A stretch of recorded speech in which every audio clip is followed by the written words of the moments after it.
నరసింహారావు ఈనాడండి. రెండు మీకు ఓట్లు తెచ్చే ప్రశ్నలు ఇవి. హైదరాబాద్లో దాదాపు 40 లక్షల వెహికల్స్ రోజు తిరుగుతుంటాయి. జిహెచ్ఎంసీ వాళ్ళు దాదాపు ఈ పార్కింగ్ సంబంధించి 92 లక్షలు వసూలు చేస్తారు. బయట బడా నాయకులు, చిన్న చిన్న నాయకులు తీసుకుని దాదాపు 600 చోట్ల ఇచ్చేస్తే దాదాపు 2000 చోట్ల వసూలు చేస్తున్నారు. ఈ 92 లక్షలు జిహెచ్ఎంసీ కట్టి వాళ్ళు 12 కోట్లు 15 కోట్లు వసూలు చేస్తున్నారు. 92 లక్షలు ఇప్పుడు రాష్ట్ర ప్రభుత్వం 8,000 కోట్లు ఇది ఫ్రీ చేస్తే దాదాపు చాలామందికి పార్కింగ్ దందా అన్నది ఒకటి తొలగిపోతుంది. ఇది ఒకటే అండి, నేను ఇందాక చెప్పడం మర్చిపోయాను. నేను ఆల్రెడీ నేను ఒక 50 మల్టీ పార్కింగ్ బిల్డింగ్స్ శాంక్షన్ చేసినాను. హైదరాబాద్లో స్థలాల ఐడెంటిఫికేషన్ కూడా జరిగింది. ఆ మల్టీ పార్కింగ్ బిల్డింగ్స్ రాబోతూ ఉంటాయి. మరీ ఎక్కువ ప్రజల మీద ఛార్జ్ పెట్టకుండా వాటి నిర్వహణకు అయ్యే ఎంత ఖర్చు అవుతుందో అంత మేరకే ఛార్జీలు కూడా తీసుకోమని ఆదేశం కూడా ఇచ్చినాను. అవి త్వరలోనే మీ ముందుకు రాబోతాయి. ఇంకోటి సార్, ఇప్పుడు ఆంధ్ర నుంచి వచ్చే వాళ్ళంతా మా వాళ్ళు మొత్తం సెటిలర్స్ ఎవరు లేరని మీరు చెప్తున్నారు. ఆంధ్ర నుంచి దాదాపు కొన్ని వందల సంవత్సరాల నుంచి ఇక్కడికి వచ్చి దాదాపు సెటిల్ అయిన 24 ఉపకులాలను తొలగించారు. వాళ్ళ మీద విషయంలో మీరు ఏమైనా నిర్ణయం తీసుకుంటారు? ఏం తొలగించారండి? 24 ఉపకులాలను బీసీల నుంచి తొలగించారు సార్. ఉపకులాలు ఇక్కడ తొలగించారండి? నాకు తెలిసి లేదండి. ఆల్రెడీ బీసీ జాబితా నుంచి తొలగించారు సార్. ఇక్కడ లేని క్యాస్ట్ ఎవరన్నా ఉంటే ఒకవేళ ప్రత్యేక దరఖాస్తు పెట్టుకుంటే డెఫినెట్గా వాళ్ళకి రిలీఫ్ వచ్చేస్తుంది. బ్రాడ్గా ఆ కులాలు ఇక్కడ లేవు కాబట్టి తీసేసి ఉంటారు, దానికి తప్పలేదు. ఎవరన్నా కొంతమంది మేము ఉన్నాము, మాకు అవకాశం కలిగించాలని చెప్తే 100% వాళ్ళు కలిగిస్తారు. ఇంకో క్వశ్చన్ సార్, ఇప్పుడు హైవేకి సంబంధించిన మన మెట్రో ఒప్పందంలో భాగంగా దాదాపు 300 కోట్ల రూపాయలు ఇస్తామని చెప్పేసి R&Bతో ఒప్పందం చేస్తున్నారు ఎన్హెచ్ డిపార్ట్మెంటు మెట్రో వాళ్ళు. 350 కోట్లు వస్తే దాదాపు 8 ఫ్లైఓవర్లు నిర్మించడానికి R&B వాళ్ళు ఆల్రెడీ డిపిఆర్ రెడీ చేశారు. మెట్రో వాళ్ళు ఇవ్వడానికి సిద్ధంగా లేదు. దానివల్ల మియాపూర్ నుంచి ఒక కోటి వరకు దాదాపు 8 బ్రిడ్జ్లు వచ్చే అవకాశాలు ఉంది. దాని మీద మీరు ఏమైనా సరి తీసుకుంటారా? అంటే ఈ integrated strategic road development plan ఏదైతే ఉందో వాస్తవానికి నేనే అవన్నీ ఆపమని చెప్పినాను. గతంలో కట్టిన ఫ్లైఓవర్లే అనుకున్నంత బాగా సర్వీస్ చేస్తలేవో, చిన్నగా అయిపోయింది. కాబట్టి మొత్తం మళ్ళీ చేసేటప్పుడు ఓవరాల్ చేసేటప్పుడు దానిలోనే ఇంక్లూడ్ చేయండి తప్ప ఇది వేరు అది వేరు పీస్మీల్ వద్దని చెప్పినాం. I think very shortly strategic road development plan అంతా కూడా ప్రజల ముందుకు రాబోద్దండి. అది చూద్దామండి తర్వాత. అది ఇష్యూ పెద్ద. Sir Raj Kumar V6 news. ఎక్కడున్నారు మీరు? సార్, ఈ మధ్యలో ప్రతిపక్షాలు విమర్శిస్తున్నాయి కేటీఆర్ ఒక మంత్రిగా ఉండి మిగతా మంత్రులందరినీ డమ్మిలుగా చేస్తూ, ఆయన చుట్టూ మంత్రులను డమ్మిలుగా చేస్తూ ఒకటి చేస్తే డమ్మీలు అవుతారా బాబు? నాకు సార్ డమ్మిలుగా చేస్తూ మంత్రి బాబు అది అర్థం లేదు. ఇదే అనేది ఏంటంటే ఒక మంత్రి చేస్తే ఇంకో మంత్రి డమ్మి అవుతాడా? ఎట్లయితాడా నాకు అర్థం కాదు. ప్రతిపక్షాలు రాజ్యాంగ వ్యతిరేకం, చట్ట వ్యతిరేకం. సార్ శంకుస్థాపనలు ముఖ్యంగా జిహెచ్ఎంసీ పరిధిలో ఏ అధికారంతో కేటీఆర్ శంకుస్థాపనలు చేస్తున్నారో చెప్పాలని వారు డిమాండ్ చేస్తారు. రాష్ట్ర మంత్రిగా చేస్తారండి, దానికి అధికారం కొత్తగా ఎందుకు? మళ్ళీ ఎనీ మినిస్టర్ అంటేనే government Babu, council of ministers. ప్రతి మంత్రికి అధికారం ఉంటుంది, ఎవరైనా చేయొచ్చు. అక్కడ స్థానికులు సపోజ్ కేటీఆర్ రమ్మని కోరితే కేటీఆర్ పోవచ్చు, nothing wrong. What is wrong? మంత్రి లేకపోతే అది, మంత్రి లేకుండా పోయి ఇతర మంత్రులను అవమానపరిస్తే మీరు చెప్తే కరెక్ట్ అవుతుంది. మంత్రి ఉన్న వ్యక్తి ఆటోమేటిక్ పోతాడు కదా. అంటే ఏం విమర్శించాలన్నా కూడా అర్థం కాని పరిస్థితుల ప్రతిపక్షాలని మీరు చెప్పేది ఇదో విమర్శన. Sir Sridhar Express TV. Yes sir. TRS అంటే ఉద్యమ సమయంలో కానీ ప్రతిపక్షంలో ఉన్నప్పుడు స్థానిక సంస్థలకు అధికారాలు ఉండాలి, వికేంద్రీకరణ గురించి బాగా మాట్లాడారు. అంటే ఇప్పుడు జిహెచ్ఎంసీ కూడా చాలా మీరు చెప్తున్న 1000 కోట్ల ప్రాజెక్టులు జిహెచ్ఎంసీతో సంబంధం లేకుండానే జరిగిపోయాయి. ఇప్పుడు హైలాండ్ ఎలక్ట్రిసిటీ కానీ మిగతా మీకు వచ్చిన అర్థమైంది చెప్తాను మీకు మంచిగా. నేను యాక్చువల్ ఇష్యూ ఏంటంటే స్థానిక సంస్థలు, లోకల్ బాడీస్ చాలా ఎఫెక్టివ్గా పనిచేయాలి, ఉండాలి. But GHMC case is total different. GHMC ఒక గ్లోబల్ సిటీ. ఇది ఏ ఒక్కల సిటీ కాదు, ఎవరిదో ఒక్కల సిటీ కాదు. శివరామకృష్ణయ్య అని చెప్పి అర్బన్ రీసెర్చ్ పాలసీ ఈ మధ్యన చనిపోయిన ఆయన చాలా ప్రబలమైన రిపోర్ట్ ఒకటి ఇచ్చింది. భారతదేశంలో ఉన్న 6 ప్రధాన నగరాలు కోల్కతా, ఢిల్లీ, ముంబై, బెంగళూరు, హైదరాబాద్, చెన్నై. ఈ నగరాలను కేవలం మున్సిపల్ బాడీలకు వాళ్ళ కర్మానికి వదిలేయద్దు. కేంద్ర రాష్ట్ర ప్రభుత్వాలు వీటి మీద ప్రత్యేకమైన స్ట్రాటజీ పెట్టాలి, ప్రత్యేకమైనటువంటి చొరవ చూపాలి అని చెప్పి కూడా వారు చెప్తున్నారు. కాబట్టి ఈరోజు HMWS ఉంది. ఫర్ ఎగ్జాంపుల్ జంట నగరాల ప్రజలకు మంచినీళ్ళు ఇస్తుంది. వాళ్ళకి తెచ్చేటువంటి ఇప్పుడు ఇందాక నేను చెప్పాను 2,000 కోట్లు లోన్ తెచ్చామని చెప్పి అది హెచ్ఎండబ్ల్యూఎస్ వాళ్ళు ఖర్చు పెడతారు. కానీ హెచ్ఎండబ్ల్యూఎస్ యొక్క రెవెన్యూ చాలా తక్కువ ఉంటుందండి. వాళ్ళు తిరిగి పే చేయలేరు. ఆ లోన్స్ అన్ని స్టేట్ గవర్నమెంటే పే చేస్తూ ఉంటారు. అంటే కొన్ని వందల వేల కోట్ల రూపాయలు నగర అభివృద్ధి కోసం చేసే పనులు ఏవైతుంటాయో అది ప్రభుత్వం పే చేస్తూ ఉంటుంది. ఫర్ ఎగ్జాంపుల్ ఇప్పుడు మెట్రో రైలు ఉంది, దానిలో జిహెచ్ఎంసీకి ఏం పాత్ర లేదు, రాష్ట్ర ప్రభుత్వమే ఇస్తుంది. వైబిలిటీ గ్యాప్ ఫండ్ ఉంటే స్టేట్ గవర్నమెంట్ ఇస్తుంది లేదా సెంట్రల్ గవర్నమెంట్ ఇస్తుంది. ఇది ఒక మహానగరం కాబట్టి మహానగరానికి సంబంధించి కేంద్ర ప్రభుత్వము రాష్ట్ర ప్రభుత్వం ప్లస్ మున్సిపల్ బాడీ ముగ్గురు కలిసి పనిచేస్తూ ఉంటారు. రకరకాల పద్ధతులు జరుగుతూ ఉంటుంది. అది వాళ్ళ హక్కులు హరించడం కాదు. కాకపోతే ఒక నియంత్రణ చేసే అధికారం రాజ్యాంగబద్ధంగానే చట్టం ప్రకారమే రాష్ట్ర ప్రభుత్వానికి ఉంటుంది కాబట్టి దాన్ని నియంత్రిస్తూ ముందుకు పోతాం. Sir Narasimharao sir, ABN Andhrajyothi. ఒక 2 ప్రశ్నలు సార్. ఇది చాలా విషయాలు చెప్పారు గ్రేటర్కి సంబంధించి. ఇందులో ఒకటి ప్రజా వైద్యానికి సంబంధించి హైదరాబాద్ ఈ జంట నగరాల పరిధిలో దాదాపు 84 ప్రైమరీ హెల్త్ సెంటర్లు, అర్బన్ హెల్త్ సెంటర్లు ఉన్నాయి సార్. వాటిలో సరైనటువంటి సౌకర్యాలు లేక లోకల్గా ప్రజలు చాలా అవస్థలు పడుతున్నటువంటి పరిస్థితి ఒకటి ఉంది. వాటికి సంబంధించి మీరు ప్రభుత్వ పరంగా ఏం చర్యలు తీసుకోబోతున్నారు? ఒకటి దాన్ని చెప్పి మళ్ళీ చెప్తాం. అర్బన్ హెల్త్ సెంటర్స్ అనేవి హైదరాబాద్, మీరు చెప్పినట్టు హైదరాబాద్తో పాటు ఇతర నగరాల్లో కూడా ఉన్నాయండి. అయితే వాటికి రూరల్లో అయితేనేమో మనం ప్రైమరీ హెల్త్ సెంటర్స్ అని పెట్టుకున్నాం. వీటికి ఆ స్థాయి లేదు. మామూలు కాంపౌండర్ని పెట్టడం, ఏదో 4 మందులు వేయటం అట్లా ఆ పద్ధతిలో ఉంది. మొన్ననే నేను ఫైల్ సంతకం చేశాను. నాకు తెలిసి ఒక 20-25 రోజుల క్రితం జిహెచ్ఎంసీ ఎన్నికలు మొదలు కాకముందు ఆల్ అర్బన్ హెల్త్ సెంటర్స్ అన్నిటిని కూడా హైదరాబాద్తో సహా రాష్ట్రంలో ఉండే అర్బన్ హెల్త్ సెంటర్స్ అన్ని ప్రైమరీ హెల్త్ సెంటర్ హోదాకు తీసుకొచ్చి ప్రైమరీ హెల్త్ సెంటర్స్ ఏ విధంగా అయితే డాక్టర్లు వీళ్ళందరూ ఉంటారో ఆ పద్ధతిలో అప్గ్రేడ్ కూడా దాన్ని చేశామంటే ఆ బాధ ముందుకు ఉండదు. 2 సార్, ఈ డబుల్ బెడ్రూమ్ ఇళ్ళ విషయంలో ఈ నగరంలో ఉన్నటువంటి పేద ప్రజల్ని నగర శివారుకు తరలించేటువంటి ప్రయత్నం జరుగుతుందనేటువంటి ఒక అపోహ ఉంది. పేద ప్రజలకు కట్టించేటువంటి డబుల్ బెడ్రూమ్లు వాళ్ళు ఉన్నటువంటి స్థలాల్లోనే నిర్మించిస్తారా, లేదంటే వాళ్ళ నగర శివారుకు తరలించే అవకాశం? ఇది 2 రకాలు బ్రదర్. ఫర్ ఎగ్జాంపుల్ ఇప్పుడు హైదరాబాద్లో ఒక చోట ప్రజలు ముందుకు వచ్చారు, ఒక 8-9 చోట్ల ముందుకు వచ్చారు. మా ఇల్లు తీసేసి మాకు కట్టియండి అని చెప్పి అక్కడ అట్లా కట్టించేస్తారు. వాళ్ళు ఉన్న చోటనే వాళ్ళకి ఇచ్చేస్తారు. ఎక్కడ ప్రజలు ముందుకు వచ్చి ఆ విధంగా చేసుకుంటే ఆ ప్రకారం చేస్తారు. అదర్వైజ్ దానిలో ఒక చిన్న సమస్య ఏమొస్తుందంటే ఇవన్నీ కబ్జా పెట్టుకున్న భూములు.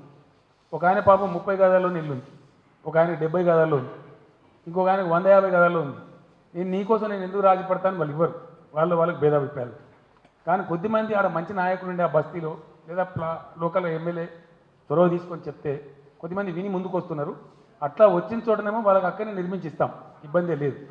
లేని వాళ్ళకి ఇందాక నేను చెప్పినట్టు దిల్కి సంబంధించిన భూములు ఉన్నాయి. నగర శివార్ల బయటకంటే చాలా దూరమే ఉండదండి.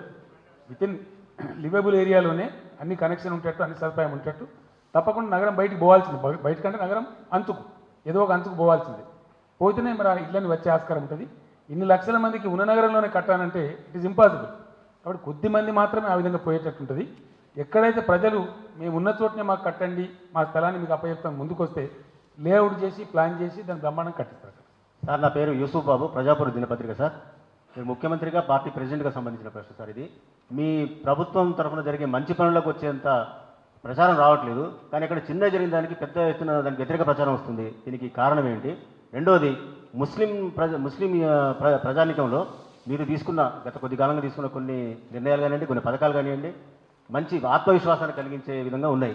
ముఖ్యంగా ముస్లింలు ఏంటంటే ప్రతి ఒక్కసారి ఏంటంటే నిజాం ప్రభుత్వంలో అది జరిగింది అవమానపరిచే విధంగా మాలాంటి చదువుకున్న వాళ్ళం కూడా అప్పుడు ఎవరు చేశారో తప్పులు మాకు సంబంధం లేదు కానీ బాధపడేవాళ్ళం. ఈవెన్ జర్నలిస్ట్గా ఉండేవాళ్ళం కానీ న్యాయవాదిగా ఉండేవాళ్ళం, చదువుకున్న వాళ్ళంతా. కానీ మీరు కొంత ఆత్మవిశ్వాసాన్ని కలిగించారు. కానీ ఆ మైనార్టీ ప్రజల ఓట్లను ఆకర్షించడం మా పార్టీ విఫలం ఉందా, ప్రభుత్వం పరంగా లోపాలు ఏమైనా ఉన్నాయా? నేను ఏమంటున్నాను బ్రదర్, ఇప్పుడు సర్వమత సమానం అనేది మేము ఎలక్షన్ల ముందు మా పాటలో చెప్పినాం. ఒక క్యాసెట్ ఉంది, ఆ క్యాసెట్లో పాట ఉంది.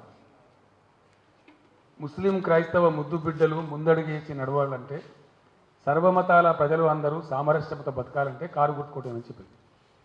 ఎగ్జాక్ట్గా దాన్ని మనసులో పెట్టుకొని ఈరోజు మేము చేస్తూ ఉన్నాం. బోనాలు బతుకమ్మ రాష్ట్ర పండుగ ప్రకటించింది, పేదలకు సాయం చేసింది. రంజాన్ పండుగను భారతదేశంలో ఇక్కడ జరపని విధంగా ప్రభుత్వమే భుజానికి ఎత్తుకొని 2 లక్షల మంది పేదలకు వస్త్రాలు పంపిణీ చేసి అధికారికంగా ఇఫ్తార్ విందులు ఏర్పాటు చేసినాం. అదే క్రైస్తవ మతానికి సంబంధించిన ప్రజలు వస్తే కూడా వాళ్ళని ఈక్వల్గా గౌరవించి దాదాపు 2 లక్షల మంది వాళ్ళకు కూడా బట్టలు పంపిణీ చేసి అధికారికంగా వాళ్ళకి విందులు ఏర్పాటు చేసి గౌరవించడం. ఇది చేయటం వెనుక నాకు ఉన్నటువంటి ప్రబల ఉద్దేశం కారణం ఏంటంటే everybody should be respected equally. అందరూ సమానంగా గౌరవించబడాలి, అందరూ ఆత్మగౌరవంతో బతకాలి మేము చేసినాం. దాంట్లో మీరు అన్నట్టు ముస్లిం ప్రజల ఓట్లు నేను డెఫినెట్గా చెప్పగలిగితే మన వరంగల్లో మొత్తం మాకే వేసారు. లేకపోతే అన్ని పార్టీల డిపాజిట్లు పోవు. వచ్చిన చోట వస్తాయి మాకు. కొన్ని చోట్ల రాని చోట ఉంటే రాబట్టుకోలేకపోతే అది మా తప్పు, మేము సవరించుకోవాలి. ముందుకు రాబోయే రోజులలో వాళ్ళని కూడా ఆకర్షించే ప్రయత్నం చేసుకోవాలి. సార్ నేను హిందీ మిలాప్ సార్, వికాస్ నా పేరు. ఈ మజ్లిస్ పార్టీ బహిరంగ సభలలో బహిరంగంగానే ఒక స్టేట్మెంట్ ఇస్తున్నారు, మీరు వేరే పార్టీలకు ఓటు వేస్తే బీఫ్ తినలేరు, మాకు ఓటు వేస్తే బహిరంగంగానే మీరు బీఫ్ తినవచ్చు. ఆ స్టేట్మెంట్ నుండి మీరు ఏకీభవిస్తున్నారా? నేను ఏమంటున్నా అంటే ఈ బీఫ్ అనేది ఏదైతే ఉందో మాట్లాడుతూ ప్రమాదం, మాట్లాడకపోతే ప్రమాదం అంటే పిచ్చిలో ఉన్నారు కొంతమంది బ్రాహ్మణులు. అది అనవసరమైన తలా తోకలేని ప్రశ్న. ఎందుకంటే బీఫ్ తినడం అనేది ప్రపంచవ్యాప్తంగా ఉంది. చైనాకు పోతే పాములు కప్పలు కూడా తింటారు. ఎవరు తినేది వాడు తింటారు. దానికి తినేదానికి గొడవలు ఎందుకంటే నాకు అర్థం కాదు. కానీ బీఫ్ను కూడా ఒక ఇష్యూ చేసేంత దిక్కుమాలిన స్థాయికి రాజకీయ పార్టీ పోవడమే దౌర్భాగ్యం. ఎవరికి అవసరం ఉన్నది, ఎవరికి ఇష్టం ఉన్నది వాళ్ళకు ఉండే అందుబాటులో బట్టి తింటారు. That's a non issue as a matter of fact. దాని చుట్టూ కూడా రాజకీయాలు దింపేంత దౌర్భాగ్యం వస్తే దేశంలో అంతకన్నా దరిద్రం ఇంకోటి లేదండి. సార్ ముఖ్యమంత్రి గారు, విశ్వనగరానికి మీరు ఇచ్చే నిర్వచనం ఏంటి? విశ్వనగరానికి నిర్వచనం ఏముంటుందండి? అందరూ లేదు సార్, విశ్వనగరం అని అందరూ అంటున్నారు.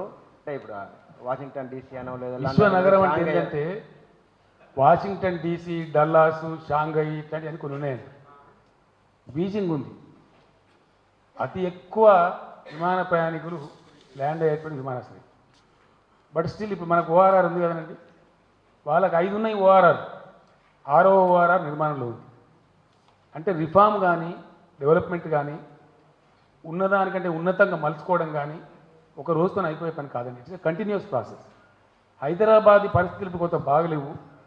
దీనికి కారణం తెలుగుదేశం కాంగ్రెస్ అని మేము ఆరోపించి మాకు అవకాశం ఇవ్వండి, గ్లోబల్ స్టాండర్డ్స్లో ప్రస్తుతం ఉన్నటువంటి గ్లోబల్ స్టాండర్డ్స్లో చేస్తామని చెప్పి మేము ప్రయత్నం చేస్తూ ఉన్నాం. అంటే దాంట్లో ఏంది, అధునాతనమైనటువంటి ట్రాఫిక్ వ్యవస్థ ఉంటుంది, స్మార్ట్ కార్డ్స్ ఉంటాయి, 24 hours వాటర్ సప్లై ఉంటుంది, 24 hours పవర్ సప్లై ఉంటుంది, ఈ వైఫై లాంటి సౌకర్యం ఉంటుంది. ఆల్ మోడర్న్ ఎమ్యూనిటీస్ అన్నీ ప్రజలకు అందుబాటులో వస్తాయి. ఆధునిక హంగులు సౌకర్యాలన్నీ అందుబాటులోకి వస్తాయి. దట్ ఈజ్ వాట్ ఈజ్ విశ్వనగరం. దాంతోపాటు మానవీయ కోణం కూడా ఉంటుంది. పూర్ యొక్క డిగ్నిటీని ఇంప్రూవ్ చేసేటువంటి పద్ధతి ఉంటుంది. అన్ని జోన్స్ ఏర్పాటైతే డౌన్ టౌన్ అంటారు. మన దగ్గర కూడా లష్కర్ అంటే మా ఖయ్యూం సాబ్ చెప్పాలి, బహుశా హైదరాబాద్కు ఒకప్పుడు డౌన్ టౌన్ లష్కర్, అది షాపింగ్ ఏరియా. అదే యూరోప్లో కానీ అదర్ కంట్రీస్లో కానీ వెస్టర్న్ కంట్రీస్లో వాళ్ళు డౌన్ టౌన్ అని పెట్టుకుంటారు. షాపింగ్కి అందరూ అక్కడికి వెళ్ళిపోతారు, షాపింగ్ జోన్.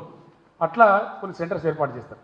అదే పద్ధతిలో మేమేమంటున్నామంటే ఒక మంచి పార్కులు కానీ, ఈ బస్ బేస్ కానీ, మల్టీ లెవెల్ పార్కింగ్ స్లాట్స్ కానీ, ఇవన్నీ కూడా సైంటిఫిక్ పద్ధతిలో నగర ప్రజలకు అద్భుతంగా అందుబాటులో ఉండేదే విశ్వనగరం.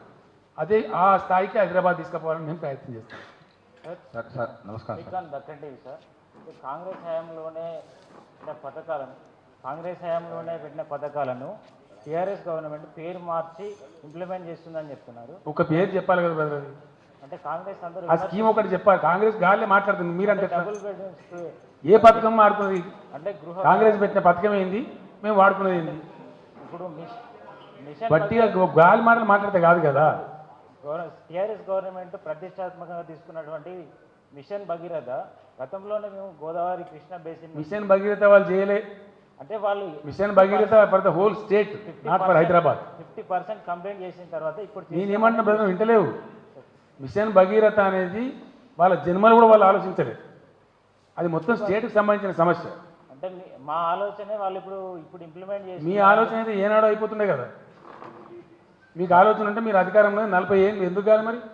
సార్ 3 ఏళ్ళలో చేయకపోతే మేము ఓట్లు అడగమంటున్నాం. సార్ ఏమంటారు? ఎల్లంపల్లి నుంచి తెచ్చే నీళ్ళు ఏవైతున్నాయో డెఫినెట్గా అది కాంగ్రెస్ హయాంలో స్టార్ట్ అయింది పథకం. కాదని మేము అంటాం అట్లా. మేము తెచ్చినామని మేము చెప్పలేదే, మేము వేగవంతం చేసి తెచ్చినామని చెప్పినాం 100%. దానిలో రైల్వే ఆటంకాలు ఉంటే, డిఫెన్స్ ఆటంకాలు ఉంటే వాళ్ళతో యుద్ధం చేసినంత పనిచేసి మేము దాన్ని తీసుకొచ్చాం, ఫాస్ట్గా దేగలినాం. నిజానికి ఈ సంవత్సరం సింగూరు ఎండిపోయిన దానికి మేము చేసినంత స్పీడ్ కనుక చేసి ఇంకో 3 ఏళ్ళు పడుతుండేవి రావడానికి. డైరెక్ట్ మున్సిపల్ పోర్ట్ఫోలియో నా దగ్గర ఉంటాం మూలాన మీకు చెప్తే మీరు ఆశ్చర్యానికి గురవుతారు. రైల్వే క్రాసింగ్ అమర్ గారు ఒక దగ్గర రైల్వే క్రాస్ చేయాలి, 2 ఏళ్ళను సతాయిస్తున్నాడు ఆయన. ఈ మధ్య పోయిండు శ్రీవాత్సవం అని చెప్పి జనరల్ మేనేజర్ వీళ్ళు తోలుతుంటే ఇస్తలేడు. నేను ఒక ఫైన్ ఈవినింగ్ ఫోన్ చేసిన ఆయన, శ్రీవాత్సవ్ గారు సారీ అండి మీరు ఎల్లుండి వరకు ఒక 200 బోర్లు వేసుకోవాలని చెప్పిన మోటార్లు అయితే దండిగా దొరుకుతాయి హైదరాబాద్లో. ఇక రైల్వేస్కి మీకు మేము బల్క్ సప్లయర్స్ము, మా దగ్గర వాటర్ లేదు, ప్రజలకు ఇవ్వడానికి లేదు, రైల్వేకి ఇవ్వలేము కాబట్టి మీరు బోర్లు వేసుకోమని చెప్పినాం. క్యా సాబ్ గుస్సా కర్రాను, గుస్సా నై కరితో క్యా కరింగే?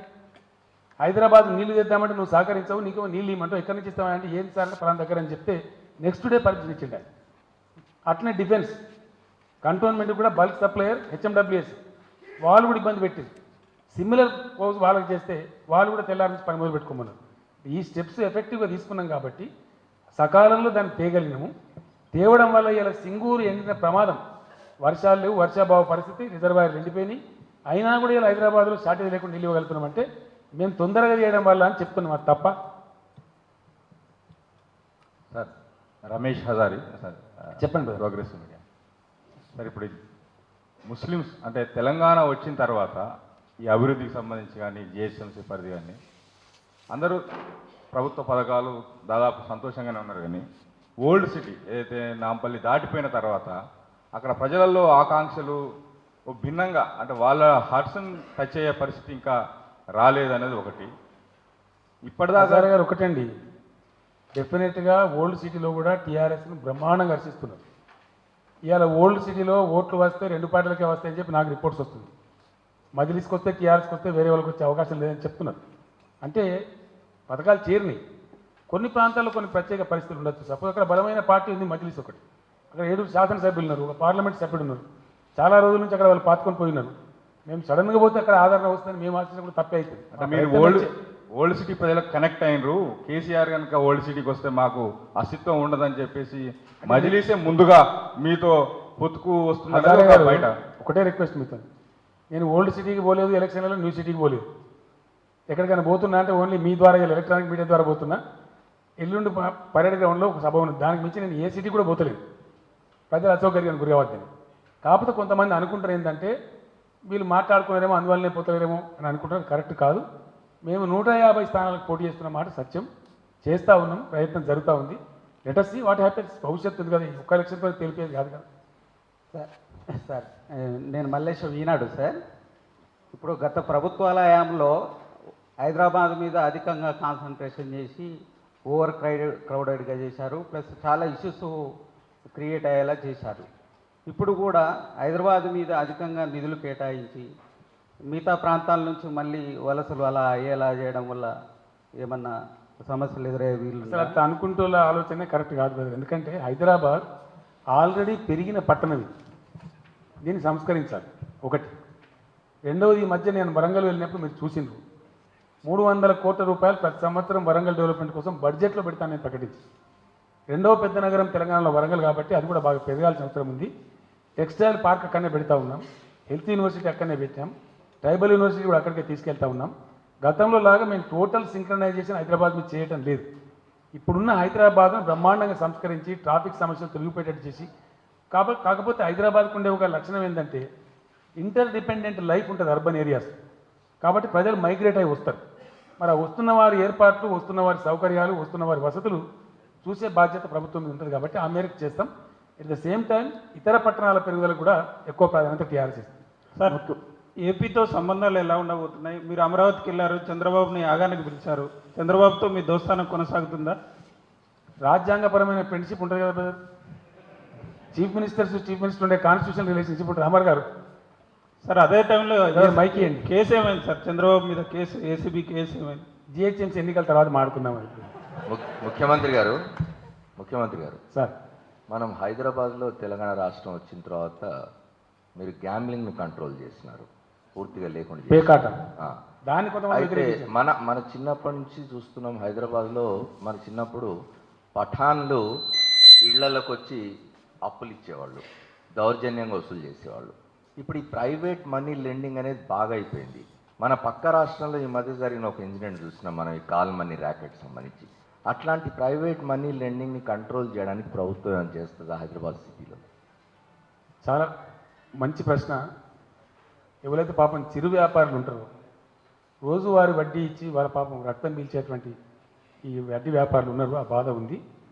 అయితే దాని మీద ఆల్రెడీ చట్టాలు ఉన్నాయి అమర్ గారు. ఇంకా కూడా కఠినతరమైన చట్టం తేవాలని చెప్పి లాస్ట్ అసెంబ్లీ సెషన్లో రైతుల రుణాల విషయంలో చర్చ జరిగినప్పుడు నేను కూడా చెప్పడం జరిగింది. చెప్పి ఉన్నాం ఆల్రెడీ, దాన్ని డ్రాఫ్ట్ చేస్తూ ఉన్నారు. రెండవది, ఇప్పుడు మీరు మంచి క్లూ ఇచ్చారు నాకు. ఇప్పటిదాకా మనం బ్లాక్ మనీ, వైట్ మనీ విన్నాం, కానీ ఆంధ్ర నుంచి కాల్ మనీ వచ్చింది. ఇప్పుడు కాల్ మనీ సృష్టికర్తలే హైదరాబాద్లో ఓట్లు అడుగుతున్నారు. సో హైదరాబాద్ ప్రజలారా తస్మాత్ జాగ్రత్త. సార్ నేను సూరజ్ అమర్ గారికి థ్యాంక్స్, మంచి క్లూ ఇచ్చినందుకు. సార్ నేను సూరజ్ సార్ టీ న్యూస్ నుంచి. ఇప్పుడు తెలంగాణ ప్రభుత్వం హైదరాబాద్ను విశ్వనగరంగా చేయడానికి ప్రతిష్టాత్మకంగా తీసుకుంది. మరోవైపు కేంద్ర ప్రభుత్వం ఏమో హైదరాబాద్ను స్మార్ట్ సిటీల జాబితాలో పెట్టి కేవలం 100 కోట్ల రూపాయల సంవత్సరానికి ఇచ్చే ఒక ప్రతిపాదన ముందు తీసుకొచ్చింది. దీన్ని ఎట్లా అర్థం చేస్తారు? నేను వెంకయ్య నాయుడు గారిని కలిసినప్పుడు చాలా స్పష్టంగా చెప్పిన, ఆర్థిక మంత్రి అరుణ్ జైట్లీ గారికి చెప్పిన, ప్రధానమంత్రి గారికి కూడా చెప్పిన, 6 ప్రధాన నగరాలు ఏవైతే దేశంలో ఉన్నాయో వాటిని స్మార్ట్ సిటీల జాబితాలో పెట్టడమే తెలివి తక్కువ. ఇక్కడ 5,000 కోట్ల బడ్జెట్ ఉన్నటువంటి హైదరాబాద్కు 100 కోట్లు ఇస్తే అది సముద్రంలో కాకిరెట్ట వేసినట్టు ఉంటుంది. ఏ మూలకు సరిపోతుంది? కాబట్టి ఇది అర్థం పర్థమైన విషయం. కాబట్టి మీరు కేంద్ర ప్రభుత్వం ఈ పట్టణాలను నిర్లక్ష్యం చేయకుండా ఈ పట్టణాలన్నిటికీ ప్రతి సంవత్సరం ఒక 5 నుంచి 10,000 కోట్ల రూపాయలు కేంద్రానికి చాలా సులభం కాబట్టి పెడితే అవి అద్భుతమైన నగరాలుగా మారేటువంటి అవకాశం ఉంటుంది అని నేను సలహా చెప్పినా, ఇది బాగుంది, ప్రధానమంత్రి గారు కూడా మెచ్చుకున్నారు అని వెంకయ్య నాయుడు గారు నాకు చెప్పిండ్రు. ఈ బడ్జెట్లో బహుశా అటువంటి ప్రయత్నం చేస్తామని చెప్పిండ్రు. ఏదైనా మంచి జరుగుతుందని మనం ఆశించుదాం. కానీ ఆ స్మార్ట్ సిటీలు ఇంత పెద్ద నగరాలకు పనికి రావు.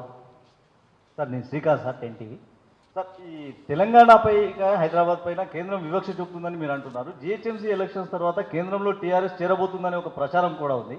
దీన్ని మీరు ఎట్లా? నా దగ్గర అయితే సమాచారం లేదు, ఆ సమాచారం నాకు లేదు. మీరు చెప్తున్న న్యూస్ నాకు, నేను సిన్సియర్గా చెప్తాను. సీఎం గారు సార్ ఇక్కడ సార్, నేను యాదగిరెడ్డి సాక్షి. Yes sir. ఇప్పుడు సబర్బన్ ఏరియాలోనే, అంటే పాత మున్సిపాలిటీ ఏరియాలోనే జిహెచ్ఎంసీకి సంబంధించి 100%, దాదాపు 95 to 100% ప్రాపర్టీ ట్యాక్స్ వసూలు అవుతుంది. సెంట్రల్ సిటీలో తక్కువ, నేను తెలుసుకున్న సమాచారం ప్రకారం. ఇప్పుడు మీరు కొత్తగా పెట్టిన లేఅవుట్ రెగ్యులరైజేషన్ స్కీమ్ కూడా మీకు వచ్చే మనీ మొత్తం సబర్బన్ ఏరియా నుంచే వస్తుంది అందులో. కానీ ఇవన్నీ తెచ్చి సెంట్రల్ సిటీలో మాత్రం పెడుతున్నారు, సబర్బన్ ఏరియాను నిర్లక్ష్యం చేస్తున్నారనే ఒక భావన ప్రజల్లో ఉంది. మీరు చెప్పింది అంటే అబ్జర్వేషన్, మీలాగా అబ్జర్వ్ చేస్తే కరెక్ట్ అనిపిస్తుంది, తప్పులేదు. ప్రజలకు ఆ భావన రావడంలో కూడా తప్పులేదు, మీకు వచ్చినా కూడా తప్పులేదు. కానీ ఫ్యాక్ట్ ఆఫ్ ద మ్యాటర్ నేను ఇందాక చెప్పిన, శివారు మున్సిపాలిటీలు అని చెప్పి మనకు 12 ఉన్నాయండి. వాటన్నిటిని కలుపుకున్నారు జిహెచ్ఎంసీ. ఎఫెక్టివ్ స్టెప్స్ గతంలో తీసుకోకపోవటం మూలాన అది కొంచెం నిర్లక్ష్యానికి గురైపోయింది. దానివల్లనే ఇప్పుడు ఒక 2,000 కోట్ల రూపాయలు తీసుకొని వాళ్ళకి ఇమీడియట్గా దీన్ని పెట్టినాం. నేను చెప్తున్న విశ్వనగరం కాన్సెప్ట్లో కానీ, నేను చెప్తున్నటువంటి 25-35 వేల కోట్లు ఖర్చు పెట్టాలని చెప్తున్న దాంట్లో కానీ వాటికే ఎక్కువ ఖర్చు పెట్టే అవకాశం ఉంది ఇప్పుడు. ఎందుకంటే అక్కడ సివరేజ్ లైన్స్ లేవు, హైదరాబాద్లో డ్రైనేజ్ ఉంది, అస్తవ్యస్తంగా ఉండొచ్చు. దీన్ని సవరించాలా? ఈ శివారు మున్సిపాలిటీలు అన్నింటిలో కూడా బ్రహ్మాండమైనటువంటి డ్రైనేజ్ వ్యవస్థ రావాలి, సివరేజ్ అండర్ గ్రౌండ్ డ్రైనేజ్ వ్యవస్థ రావాలి. అక్కడ లేవు, అవి మామూలు మన సిద్దిపేట, సూర్యాపేట, మహబూబ్ నగర్లో ఉన్నాయండి. కాబట్టి అక్కడ కూడా అండర్ గ్రౌండ్ డ్రైనేజ్ వ్యవస్థ రావడానికి చాలా ఎక్కువ డబ్బు ఖర్చు అవుతుంది మనకు. హైదరాబాద్ విశ్వనగరం ఎప్పుడంటే డెఫినెట్గా ఇప్పుడున్న శివారు మున్సిపాలిటీలన్నీ మీరు అన్నట్టు మీ ప్రతిపాదన 100% correct. That is what really makes this Hyderabad as a global city. అదే విశ్వనగరం చేస్తే, లేదా విశ్వనగరం చేయదు. ఎక్కడో కొంత కోర్ ఏరియా బాగుండి, ఉప్పలు కొంత దరిద్రంగా ఉండి, ఎల్బీ నగర్ ఇంకో రకంగా ఉంటే విశ్వనగరం కాదాలు. అది చేయాల్సిందే. దాంతోపాటు ఇంకో ముఖ్యమైన స్టెప్ ఏంటంటే హెచ్ఎండిఏ. ఇంతకుముందు హెచ్ఎండిఏ మాస్టర్ ప్లాన్ మనం చూస్తాం. ఒక మాస్టర్ ప్లాన్ అని రోడ్ పెట్టేస్తాడు ఆయన, పెడతాడు, 15 రోజులు పెద్ద గొడవ జరుగుతుంది, 15 రోజుల తర్వాత మళ్ళీ మాస్టర్ ప్లాన్ రోడ్ మారిపోతుంది. నేనేమంటున్నా అంటే మాస్టర్ ప్లాన్ రోడ్ అన్నప్పుడు మాస్టర్ ప్లాన్ రోడ్గానే ఉండాలి, మారద్ది కదా. ఇప్పుడు ఇదే మాస్టర్ ప్లాన్ ఎందుకు మారుతుంది? డబ్బులు ఇస్తే మారుతుంది, ఈ కక్ష తీసుకోవడానికి మారుతుంది. కాబట్టి ఈ మాస్టర్ ప్లాన్ అనేది ఏదైతుందో కరెక్ట్ ఇంతకుముందు చేయలే, అస్తవ్యస్తంగా చేసింది. ఇందాక నేను అన్న దాంట్లో ఉన్న అర్థం ఏంటంటే భారతదేశంలోనే ఏ నగరానికి లేనటువంటి కొన్ని ప్రత్యేకతలు హైదరాబాద్కు ఉన్నాయి. ఒక పకడ్బందీ మాస్టర్ ప్లాన్ దాన్ని తయారు చేసి జోన్స్ ఫిక్స్ చేస్తే ఆ జోన్లు ఎప్పుడు పడితే అప్పుడు అతి ప్రత్యేకమైన కార్యక్రమాలు, అతి ప్రత్యేకమైన ప్రజావసరాలు అంటే తప్ప అవి మారకూడదు. అటువంటి దానికే ఇప్పుడు ప్రభుత్వం నడుము కట్టింది. ఆ దిశగానే ముందుకు పోతాం. ముఖ్యమంత్రి గారు మీరు అనుమతిస్తే ఇంకొక దీనికి సంబంధించి మీరు అస్తవ్యస్తంగా ఈ గ్రేటర్ హైదరాబాద్ అనేది అస్తవ్యస్తంగా అనేది యథార్థం. ఎందుకంటే 2 జిల్లాలతో కలిపి డిఫరెంట్ రెవెన్యూ సర్కిల్స్తో ఉన్నది. యూనిటరీగా కోటర్మినస్గా ఉండేటట్టు గ్రేటర్ హైదరాబాద్ రెవెన్యూ కోటర్మినస్ ఉండేటట్టు రేపు వచ్చే రీఆర్గనైజేషన్ ఆఫ్ డిస్ట్రిక్ట్స్లోనైనా చేయగలుగుతారా? సార్ 100% మీరు చెప్తున్నది కరెక్టు. హైదరాబాదు ధర్మం మీదకి వెళ్ళి నడుస్తూ ఉంది. 1 కోటి మందికి ఒకడే కలెక్టర్ అండి. Only 1 collector for 1 crore people, which is not correct. కాబట్టి నేను హాంకాంగ్ వెళ్ళినప్పుడు చూసినాండి, వాళ్ళ పాపులేషన్ 7 మిలియన్స్ అంటే 70 లక్షలు, 7 కలెక్టర్ ఉన్నారు, 7 జిల్లాలు. అట్లానే రేపు డిస్ట్రిక్ట్ రీఆర్గనైజేషన్లో కూడా హైదరాబాద్ నగరం 4 లేదా 5 జిల్లాలుగా మారుతూ ఉంది. అది మీరు చూడబోతారు. రంగారెడ్డి జిల్లాగా ఉంటూ క్లోజ్గా ఉన్నటువంటి ఇబ్రాహీంపట్నం కానీ, మెడ్చల్ కానీ ఇట్లాంటివన్నీ హైదరాబాద్లో కలిసి కొత్త జిల్లాలు రాబోతాయి. దాని మీద చర్చ ఉంది. తప్పకుండా మీరు అన్నట్టు కోటర్నెస్గా ఉండి కొత్త జిల్లాలుగా విభజించబడితే పరిపాలన సౌలభ్యం బాగుంటుంది. ప్రజలకు కూడా అనేక కార్యక్రమాలు, వాళ్ళ యొక్క పనులు సులభంగా నెరవేరుతాయి. సో దాని మీద చర్చ ఉంది. తప్పకుండా కొత్త జిల్లాలు చేసినప్పుడు జర్నలిస్టులను, ప్రముఖ మిత్రులను నేను ఆహ్వానించబోతున్నాను. మీకు కూడా ఆహ్వానం వస్తే దయచేసి అందరం కూర్చుంటే దాన్ని నిర్ణయం చేద్దాం. సీఎం గారు, దీనికి అనుబంధ ప్రశ్న. వాటర్ బోర్డు, జీహెచ్ఎంసీ, హెచ్ఎండి వేరువేరుగా ఉండటం వల్ల పరిపాలనపరమైన ఇబ్బందులు ఏర్పడుతున్నాయి. ఇదివరకు మీరు అన్నట్టు గుర్తు, ఇవన్నీ కలిపేసి ఒకే మేనేజ్మెంట్ కింద తీసుకొస్తామని, దాన్ని ఏమన్నా ఆలోచన ఉందా? హెచ్ఎండిఏ అంటే డెఫినెట్గా హైదరాబాద్ మెట్రో డెవలప్మెంట్ అథారిటీ అండి. తమరు అన్నట్టు హైదరాబాద్ జిహెచ్ అంటే గ్రేటర్ హైదరాబాద్ మున్సిపాలిటీ ఒక పరిధి. ఈ వాటర్ కూడా దీనికి సంబంధించి ఉంటుందండి. ఈ రెండు కలిపితే కలుపుకోవడానికి మనకు ఆస్కారం ఉంటుంది. కానీ హెచ్ఎండిఏ మటుకు డెఫినెట్గా సెపరేట్గా ఉండాల్సిన అవసరం ఉంటుంది. ఇక్కడ new master plans, new division, ఇక్కడ new nodes of development of Hyderabad will be in HMDA ఉంది. కాబట్టి అక్కడ ఎట్లా ఉండాలా, పార్కింగ్ స్థలాలు ఏంటి, పలానా స్థలాలు ఏంటి, ఇప్పటి నుంచే చేస్తే ఇప్పుడు ఈరోజు హైదరాబాద్లో వస్తున్న దుస్థితి రాకుండా ఉండాలంటే హెచ్ఎండిఏ డెఫినెట్గా సెపరేట్ ఉండాల్సిందే. హెచ్ఎండబ్ల్యూఎస్, జిహెచ్ఎంసీ కలిసి ఉంటే బాగుంటుందనే ప్రతిపాదన వస్తూ ఉంది. కొంతమంది ఏమో ఎఫెక్టివ్ ఉండాలంటే సెపరేట్గా ఉంటే బాగుంటుందని కొంతమంది చెప్తా ఉన్నారు. ముఖ్యమంత్రి చైర్మన్ ఉంటేనే కొన్ని ఇబ్బందులు ఉన్నాయి, మళ్ళీ జిహెచ్ఎంసీలో కలిపితే ఇబ్బందులు వస్తాయి. కాబట్టి ఇట్లనే ఉంచుదామని కొంతమంది చెప్తున్నారు. దాని మీద కూడా ఒక ఫైనల్ వ్యూ తీసుకోవాల్సిన అవసరం అయితే ఉందండి. సరే, ఎల్ఆర్ఎస్, బీఆర్ఎస్ గడువు పొడిగించే అవకాశం ఉందా? ఇప్పటికే ఒకసారి పొడిగించినట్టున్నారు. బహుశా ప్రజల నుంచి డిమాండ్ ఉంటే పరిశీలించవచ్చు. పెద్ద ఇరిటేటింగ్ ఇష్యూ ఏం కాదు మనకు. సార్, ఈ హైదరాబాద్ పబ్లిక్ ట్రాన్స్పోర్ట్ సిస్టమ్ మీద ఎలాంటి చర్యలు తీసుకోబోతున్నారు? ఎంఎంటీఎస్ పొడిగింపు కానీ, మెట్రో రైలు పూర్తి కానీ, దాని మీద ప్రభుత్వం ఎంత వేగవంతం చేస్తారు? కొన్ని విషయాలు పరిమితికి లోబడి చెప్తే మంచిది. ఎందుకంటే మొన్ననే ఒక ఆయన నా మీద ఎలక్షన్ పిటిషన్ పెడతాడు, అదేదో వాగ్దానం కిందకు వస్తుందని చెప్పి. కాకపోతే అది అవాయిడ్ చేద్దాం బెటర్ కాదు. Sir, Siddireddy Srinivas Reddy sir, Prajabata. Sir, yes please. అయితే ఫుట్పాత్ ఆక్రమణ వల్ల పాదచారులు నడవలేని పరిస్థితి ఉంది సార్ నగరంలో. తర్వాత జరిగే యాక్సిడెంట్ల వల్ల ఎక్కువ ప్రమాదాలు పాదచారులకే జరుగుతున్నాయి సార్. దానికి నివారణకు చర్యలు సార్. అంటే ఇప్పుడు హాకర్స్ అనే వాళ్ళు కూడా పాపం వాళ్ళు చిన్న చిన్న వ్యాపారాలు చేసుకొని బ్రతుకుతున్నారు. సుప్రీంకోర్టు ఇటీవల ఒక తీర్పు ఇచ్చిన దాన్ని బట్టి హాకర్స్కు రక్షణ కల్పించాలన్నారు. అంటే పెట్టి వెండర్స్ ఎవరైతే ఉంటారో వాళ్ళకి థ్యాంక్స్ చెప్పాలని, ఎందుకంటే వాళ్ళు వేరే అసాంఘిక పనులు చేయకుండా కనీసం వాళ్ళు బ్రతుకుతున్నారు. ఇటు పాదచారులకు కూడా ఇబ్బంది రాకుండా ఉండాలి, మీరు ప్రతిపాదించే కూడా కరెక్టే. వాళ్ళకి ఏమన్నారంటే ఒక ఐడెంటిటీ కార్డు ఇచ్చి ఒక నిర్ణీత స్థలం కేటాయించి సరిగా చేయమని చెప్పిండ్రు. ఈ మధ్యన క్యాబినెట్లో మేము డెసిషన్ తీసుకున్నాం. వాళ్ళ యొక్క పెటీ వెండర్స్ యొక్క చిన్న చిన్న వ్యాపారులు ఎవరైతే ఉంటారో వాళ్ళ హక్కులు కాపాడుతూనే ప్రజలకు అసౌకర్యం లేకుండా చేయాలని చెప్పి మేము కూడా ఆదేశం ఇచ్చినాం. జిహెచ్ఎంసీ కమిషనర్ వాళ్ళంతా స్టడీ చేస్తున్నారు. అది ఇంతట్లోకి ఎన్నికలు వచ్చినాయి, ఇప్పుడంత ఎన్నికల్లోకి పోయింది వ్యవస్థ. దీని తర్వాత తప్పకుండా దాని మీద దృష్టి సారిస్తారండి. हेलो सर, आपकी कुछ परियोजनाएं पीपीपी मॉडल पे शुरू हो रही हैं। तो कौन सा चीज़? कुछ फ्लाईओवर है, स्काईवे है, थोड़े से विश्वनगर के लिए आपने जो है पीपीपी मॉडल पर करेंगे। इसका भार जनता की जेब पर पड़ेगा या सरकार वहन करेगी? सरकार के ऊपर आएगा, जो कि हैदराबाद जैसे शहर में टोल टैक्स भी वसूल नहीं कर सकते। अगर टोल के लिए रोक दिए तो फिर ट्रैफिक वैसे ही जाम हो गया। डिफरेंट तो इसलिए ये काम सरकार को ही करना पड़ेगा, कोई बोझ जनता पर नहीं होगा। सब आपका जो बजट था लास्ट टाइम माइनॉरिटीज़ के बारे में, it was a historical budget, and जो माइनॉरिटीज़ के स्कीम्स हैं, पर्टिकुलरली शादी मुबारक, आसरा स्कीम वगैरह, सब माइनॉरिटीज़ के लिए बहुत ज़्यादा फ़ायदेमंद है। एंड 1 बाय 1 आपने इतने स्कीम्स अनाउंस किए हैं और बजट अभी तक पूरी तरह खर्च नहीं हो पाया। वो लोग ऑफिसर्स आपकी स्पीड को कोप अप नहीं कर पा रहे। बिल्कुल आपका बात से मैं सहमत हूँ। सहमत इसलिए हूँ तो उस डिपार्टमेंट को एक सही नज़रिया से अब तक देखा नहीं गया। मैं भी अफसोस हुआ रिव्यू करने पर कि उसमें कर्मचारी ही नहीं, काम करने वाले नहीं। तो इसीलिए हाल ही में हम 300 लोगों को रिक्रूट करने के लिए परमिशन उनको दे चुके हैं। मेरे ख्याल से रिक्रूटमेंट का अनाउंसमेंट भी हो चुका है। वो जैसा ऑफिसर लोग वहाँ पे आ जाएंगे, पूरे जितने भी हमारे स्कीम्स है उसके अमलावरी में तेज़ी आएगी, इतना मैं आपको यकीन दिलाता हूँ। 2-3 ప్లేసులనే ఫైనల్ కాబోతా ఉంది. అయితే మోస్ట్ లైక్లీ చెస్ట్ హాస్పిటల్కి పోవచ్చు, లేదంటే ఇంకో ప్లేస్ మిలిటరీ వాళ్ళని అడిగినాం, వాళ్ళు వేసినట్టు అక్కడికి పోవచ్చు. But after GHMC election I think immediately will go for it. ముఖ్యమంత్రి గారు సార్ మీరు అపోజిషన్లో ఉన్నప్పుడు సీట్ల పంపిణీ విషయంలో ఏ చిన్న ఎన్నికలు జరిగినా కొంత గందరగోళం వచ్చేది, కానీ ఈసారి అటువంటి గందరగోళ పరిస్థితి రాకుండా అంత సాఫే జరిగింది ఒకటి. రెండోది, కేటీఆర్ గారు ఈ విస్తృత పర్యటనలు చూస్తుంటే కేసీఆర్ తర్వాత రాజకీయ వారసుడు కేటీఆర్ అనే ఒక చర్చ అది ప్రజలు నిర్ణయిస్తారా బాబు, మనం నిర్ణయిస్తామే కదా. ముఖ్యమంత్రి మనం చేస్తే మాకు అవన్నీ ఏదో కొంత అనుకుంటారు, కానీ వాళ్ళు చేస్తే వాళ్ళు అవుతారు.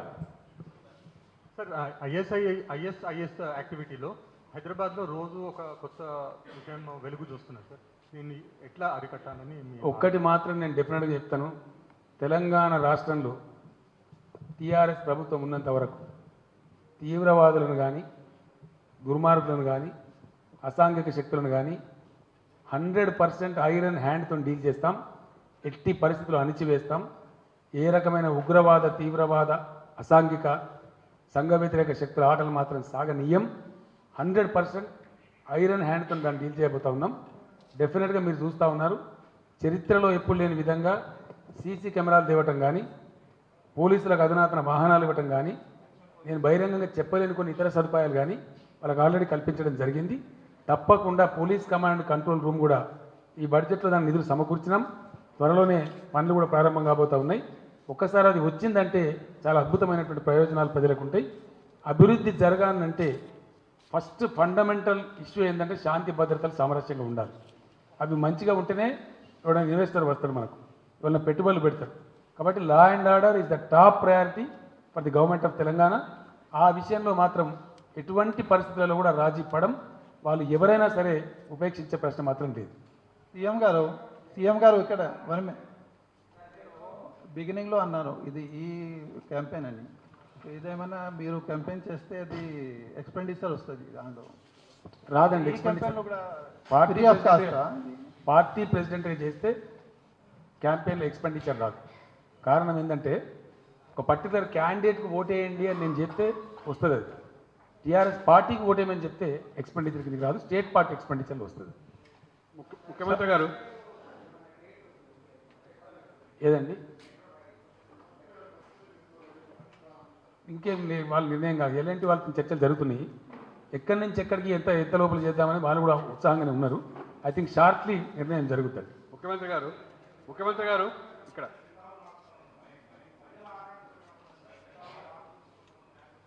ఎస్ డెఫినెట్గా రండి. ఇప్పుడు అనేక సందర్భాలలో సమాజం పరిణామశీలమైనటువంటి ఒక 10 ఏళ్ళ కింద ఉన్న పరిస్థితులు ఈరోజు ఉండవు. డైనమిక్ గవర్నమెంట్ ఉంటే డెఫినెట్గా కాలానికి అనుగుణంగా మార్పులకు అనుగుణంగా చట్టాలు కూడా మార్చుకోవాల్సిన అవసరం ఉంటుంది. ఒకవేళ ప్రభుత్వం డైనమిక్ లేకపోతే ప్రజల నుంచే ఒత్తిడి కానీ ఆందోళన కానీ వచ్చేటువంటి అవకాశం ఉంటుంది. ఇప్పుడు అమర్ గారు అన్నారు, ఒక సీరియస్ సమస్య వస్తుంది, డైలీ లెండింగ్ ఇచ్చే వాళ్ళు చంపుతున్నారు, చర్యలు తీసుకోవాలన్నారు. తప్పకుండా అట్లా వచ్చినప్పుడల్లా ఉన్న చట్టానికి పదును పెట్టుకోవడం కానీ లేదా కొత్త చట్టం చేసుకోవడం కానీ తప్పకుండా చేయాల్సిన అవసరం ఉంటుంది. ఎక్కడ ఏ సందర్భంలో వచ్చినా ఏ సూచన వచ్చినా గవర్నమెంట్ డెఫినెట్గా డైనమిక్ స్టెప్ తీసుకుంటుందండి. ముఖ్యమంత్రి గారు మీరు ఢిల్లీలో చూస్తుంటారు, అక్కడ సెంట్రల్ ఏరియా పూర్తిగా ఎన్డీఎంసీ పరిధిలో ఉంటుంది. Municipal corporation of Delhi zonal వారిగా నార్త్ వెస్ట్ సౌత్ ఈస్ట్, ఇక్కడ కూడా డిసెంట్రలైజేషన్ చేసే అవకాశం ఏమైనా ఉందా? ఇప్పటికైతే ఆలోచన లేదు, దాని అట్లాంటి ఆలోచన లేదు. ఎందుకంటే మనకు అక్కడనేమో ప్రత్యేక పరిస్థితి, కేంద్ర ప్రభుత్వం ఉండడం, రాష్ట్రపతి, ప్రధానమంత్రి, కేంద్ర మంత్రివర్గం, వివిధ దళాధిపతులు అంత ఉండేటువంటి ఏరియా కాబట్టి దానికి ఒక ప్రత్యేకమైన రక్షణ వ్యవస్థ అవసరం కాబట్టి ఆ ప్రకారం ఉంది. ఇక్కడ అటువంటి అభిప్రాయం ఇప్పటివరకైతే లేదండి. ముఖ్యమంత్రి గారు greater Somu sir, Bharat today news channel. Greater elections మీ పాలనకు రిప్రజెంటేటివ్గా భావించవచ్చా? అదేవిధంగా ఒకప్పుడు గ్రేటర్ ఎన్నికల్లో పోటీ చేయలేని స్థితిలో ఉన్న టీఆర్ఎస్ ఈరోజు బల్దియా పీఠంపై గులాబీ జెండా ఎగరవేస్తామంటున్నారు. ఎందుకంత ధీమా టీఆర్ఎస్ నేతల్లో కనిపిస్తుంది? ధీమా ఏందండి, ప్రజల నుంచి వస్తున్న రెస్పాన్స్. తర్వాత ఇది రెఫరెండం అని అనుకోమండి, రెఫరెండాలకి మున్సిపాలిటీ ఎన్నికలకు గవర్నమెంట్ రెఫరెండం ఉంటుందా? అది రెఫరెండమే, అది ఎంపీ ఎలక్షన్ 7 కాన్స్టిట్యూన్సీ పార్టిసిపేట్ చేసిన పెద్ద కథ. అది ఇది 150 మంది పోటీ, ఇది బట్టి మున్సిపాలిటీ ఎలక్షన్ కాదండి. నిజమే కానీ మున్సిపాలిటీ కదా, సీఎం గారు ప్రధానంగా ఈ అసెంబ్లీ పార్లమెంట్ ఎలక్షన్ కాదు కదా, బట్టి మున్సిపల్ ఎలక్షన్ ఇది. ప్రతిదాన్ని ప్రజల అభిప్రాయం. సీఎం గారు హైదరాబాద్ నగరంలో అనేక బిల్డింగ్ నిర్మాణంలో కానీ ఇతర పనుల్లో కానీ అవినీతి బాగా పేరుకపోయింది. మీరు హైదరాబాద్లో గులాబీ జెండా ఎగరబోయబోతున్నారని చెప్తున్నారు. ఈ తరుణంలో హైదరాబాద్లో అవినీతి నిర్మూలనకు ఏ మేరకు మీ ప్రయత్నం చేస్తారు మీ ప్రభుత్వం? నేను 100% బ్రదర్ మీతో ఏకీభవిస్తాను. 100% మీరు చెప్పిన మాటతో నేను ఏకీభవిస్తాను. మీకు ఎంత బాధ ఉందో అంతకన్నా డబల్ బాధ నాకుంది.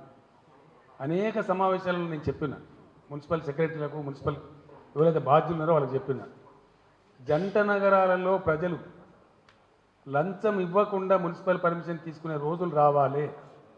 నేను వాళ్ళకి చెప్పిన, మీరు ఏం చట్టం చేయమంటారో చెప్పండి, ప్రభుత్వ పరంగా శాసనసభలో పెడతాం, చట్టం కూడా చేసిస్తాం. కానీ పైసలు ఇవ్వకుండా ప్రజలు మున్సిపల్ పర్మిషన్ తెచ్చుకునే పరిస్థితి రాగలిగితే that is the greatest thing you can do అని కూడా నేను అందరికీ చెప్పినాను. బహుశా మున్సిపల్ అడ్మినిస్ట్రేషన్ సెక్రటరీ గారు, చీఫ్ సెక్రటరీ గారు ఆ పనిలో ఉన్నారు. కొంత మొన్ననే ఒకటి తెచ్చింది. మొన్న ఈ మధ్య మేము రియల్ ఎస్టేట్ వాళ్ళ కోసం చెప్పిన పాలసీ మీరు చూసింది. టీఎస్ ఐపాస్లో ఎట్లయితే ఆ కార్యాలయాల చుట్టూ తిరగకుండా అనుమతి వచ్చేటువంటి పరిస్థితి ఏర్పాటు చేసినామో, రియల్ ఎస్టేట్లో కూడా కొంత అటువంటి పరిస్థితి తెచ్చేటువంటి ప్రయత్నం జరిగింది.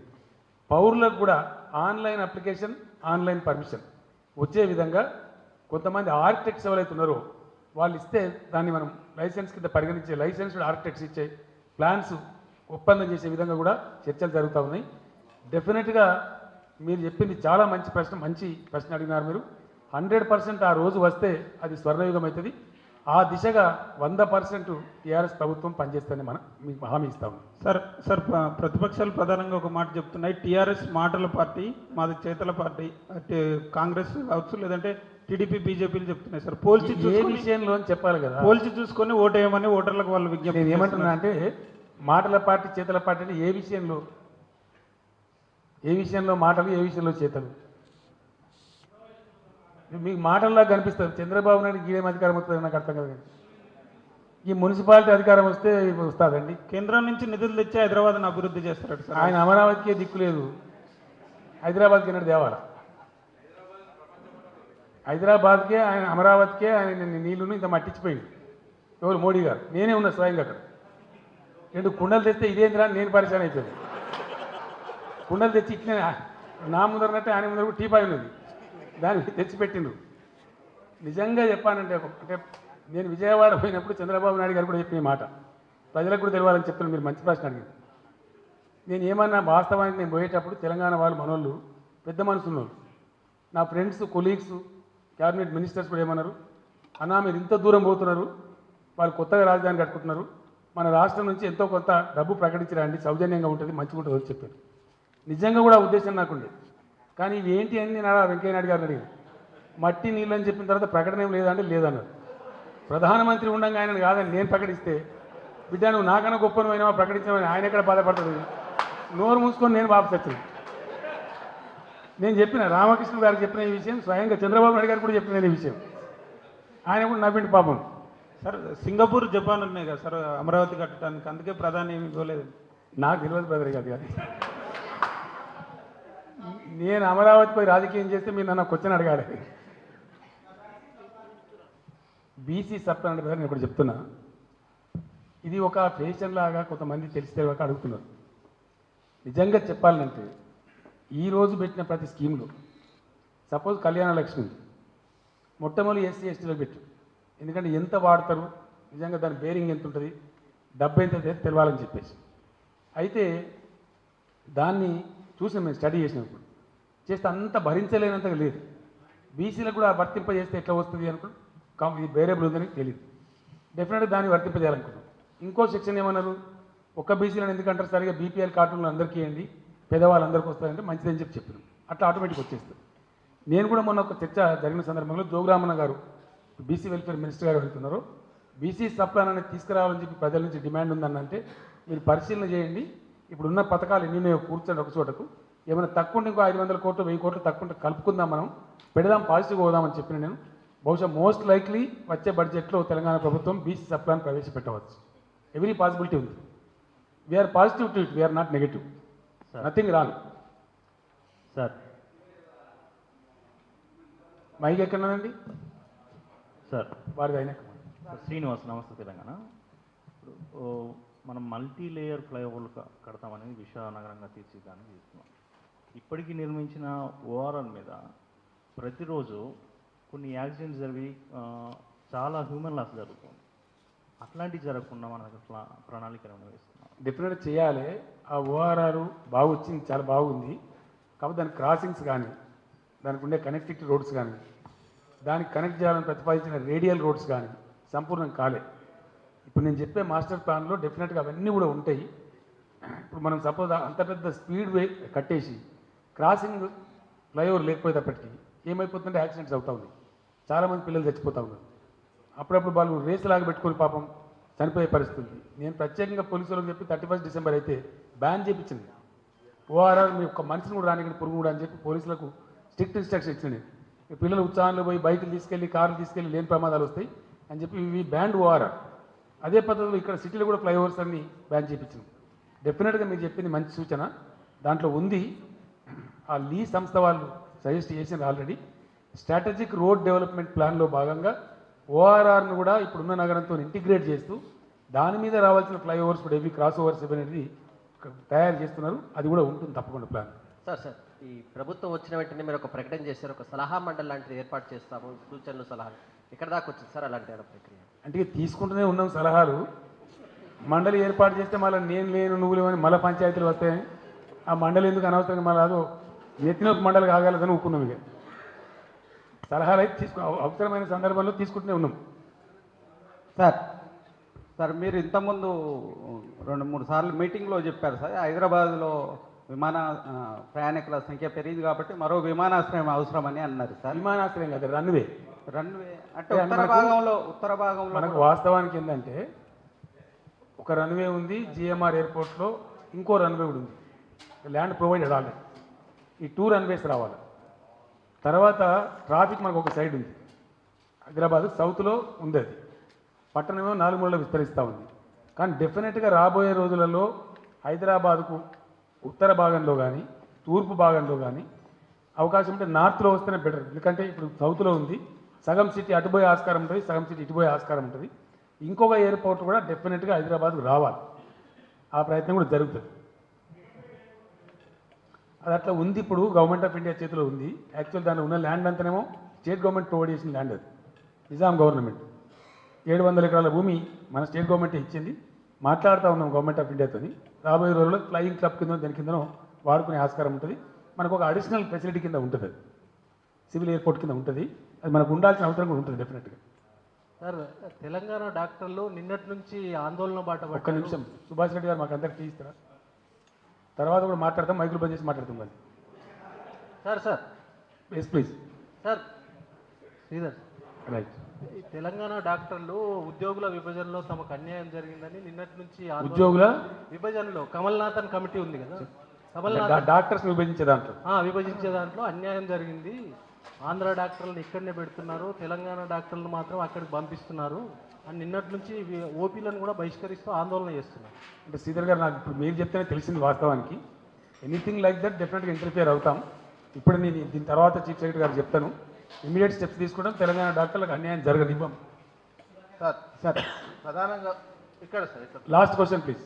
ఓకే సార్ ఉద్యోగుల విషయంలో తెలంగాణ ఉద్యమంలో గట్టిగా ప్లీజ్. తెలంగాణ ఉద్యమంలో ఉద్యోగులు పాల్గొన్నారు, ఇదంతా అయింది. తెలంగాణ గవర్నమెంట్ వచ్చిన తర్వాత పబ్లిక్ పనుల కోసం పోతే వాళ్ళు సతాయిస్తున్నారు. ఏదైనా పని అడగగానే సీఎంకి ఫోన్ చేస్తా, సీఎం చేసుకో అని ఉద్యోగులు అంటున్నారు. ఏదైనా మంత్రి చేసుకురా చేసుకో అంత. ఒకటి ఏంటంటే ఉద్యోగస్తులు దానిలో పాల్గొన్నమాట వాస్తవము. కానీ పాల్గొన్నంత మాత్రాన వాళ్ళు ప్రజలు పోయినప్పుడు అట్లా అహంకారంగా మాట్లాడడం కరెక్ట్ కాదు. ఏదైనా స్పెసిఫిక్గా ఉంటే మీరు నా దృష్టికి తీసుకొని రండి. నేను అప్పీల్ కూడా చేస్తాను, వాళ్ళకి చెప్తాము. అట్లాగే మేము ఉద్యమంలో పాల్గొన్నంత మాత్రం మా ఇష్టం ఉన్నట్టు చేస్తామంటే కూడా కరెక్ట్గా సరైన పద్ధతి కాదు.